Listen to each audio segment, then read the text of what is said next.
Some of the world's finest roses, and an industry that employs hundreds of thousands.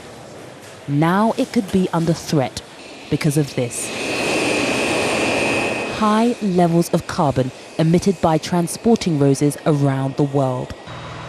Some environmentalists want a ban considered.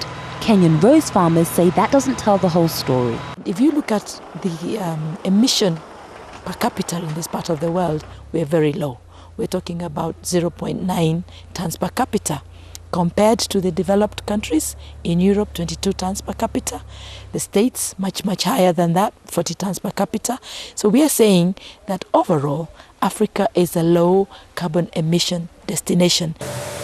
In fact, a recent study found that Kenyan roses are 5 to 6 times less damaging to the environment.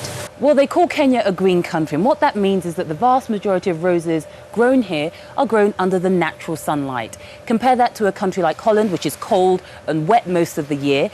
A greenhouse like this would have artificial lighting and heating to keep roses alive. They're carefully gathered by hand, moved to the packing house, put in bunches, wrapped and packed, and all of it by hand. Next stop, the airport.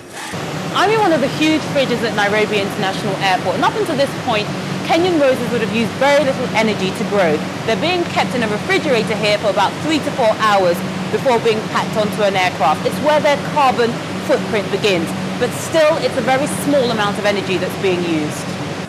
Kenyan rose farmers say that green process should be taken into consideration. Well, a rose is a very delicate product. One rose farmer is worried about the impact a ban might have on his workforce. To simply say we should ban flowers being imported using air freight is too simplistic an argument. What would then happen to the hundreds of thousands of people that are employed in this industry?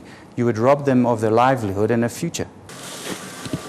And that could have a devastating impact on Kenya's development goals. Yvonne Ndege, Al Jazeera, Naivasha, Kenya.